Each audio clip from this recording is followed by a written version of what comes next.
Última rodada da Premier League. Briga ferrenha contra o rebaixamento, 5 clubes envolvidos, e aí um deles se confunde nas contas e faz lambança. Bom, eu sou o Arthur Sandes. E eu, Matheus Colasso. E nesse episódio, o podcast Acréscimos relembra uma luta contra o rebaixamento que desafia o bom senso. Em 1996, o Manchester City caiu porque jogou pelo resultado errado. O time fez cera, escondeu a bola e defendeu um empate por 15 minutos, quando na verdade precisava vencer.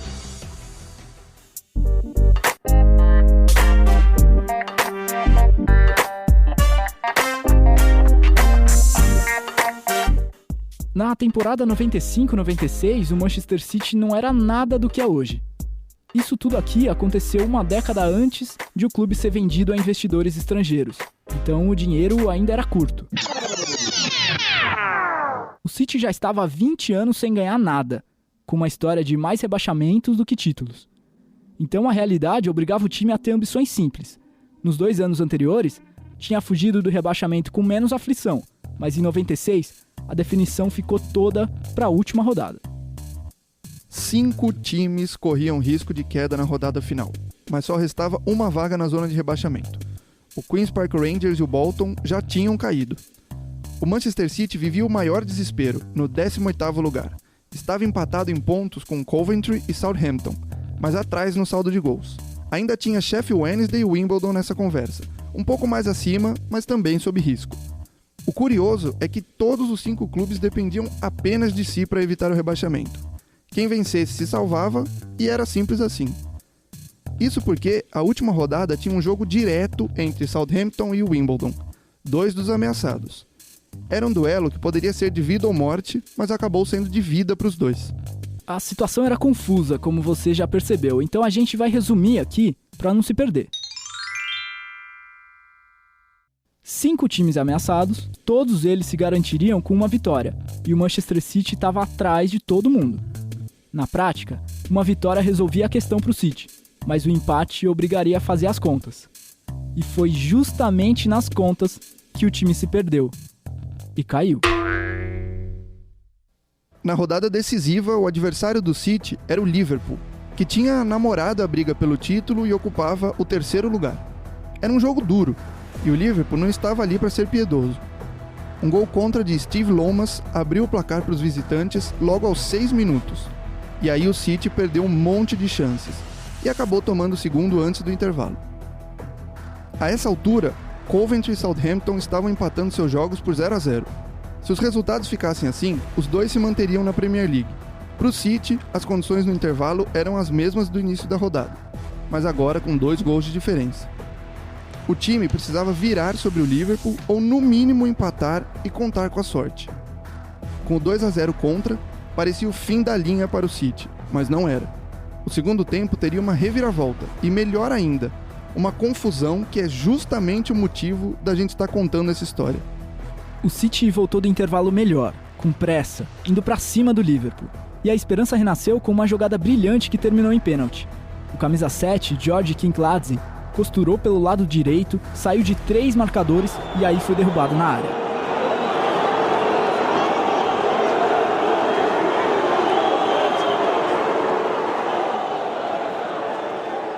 Só para fazer um parêntese, era uma jogada corriqueira para o Kinkladze, um georgiano que tinha chegado desconhecido ao City e agora encantava a torcida. Era chamado de George, para facilitar.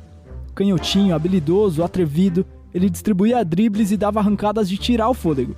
Se você procurar alguns vídeos, com certeza vai achar semelhanças com o que um certo argentino faz hoje em dia. O problema é que George era tão bom que inspirou o técnico Alan Ball a montar um Manchester City em torno dele. E isso ajuda a explicar por que o time acabou rebaixado. Teve muita mudança tática para tentar adaptar a equipe ao jogador e isso não deu certo. O próprio George não teve muita consistência. E no fim, todo mundo se perdeu no desentrosamento.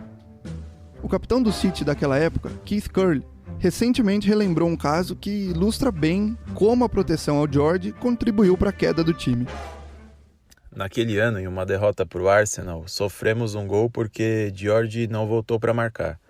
O time não estava feliz e depois do jogo alguns jogadores deixaram isso claro para o treinador. mas ele respondeu na hora: bom, se vocês tivessem o mesmo talento do George, também não teriam que voltar para marcar.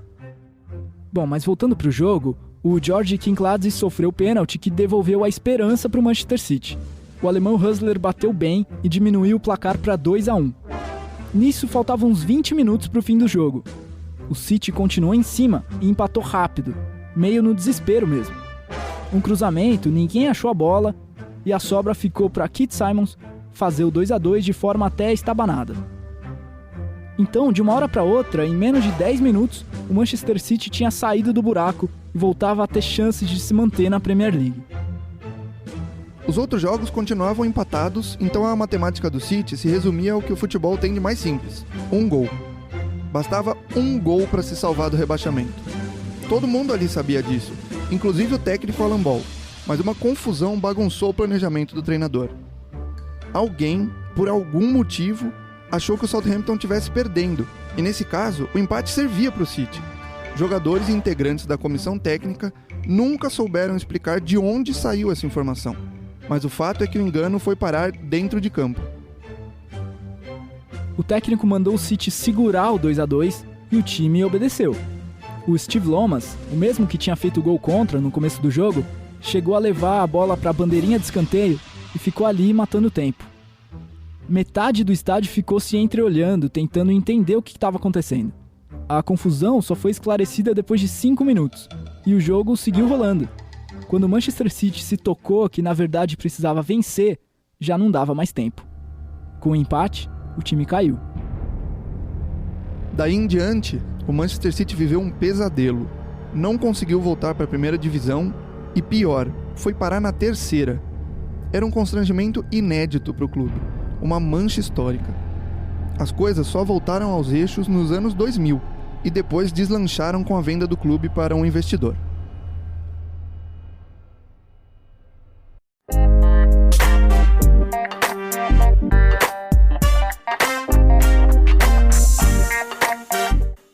O próximo episódio do podcast Acréscimos é justamente sobre o Manchester City. A gente vai abordar principalmente os primeiros anos do clube, contando como as brigas entre gangues motivaram membros de uma igreja de Manchester a criar um time de futebol. A gente se vê. Até a próxima. Esse episódio teve roteiros de Arthur Sandes, colaboração de Matheus Colasso e Vitor Rocha, e edição de Gabriela Varela.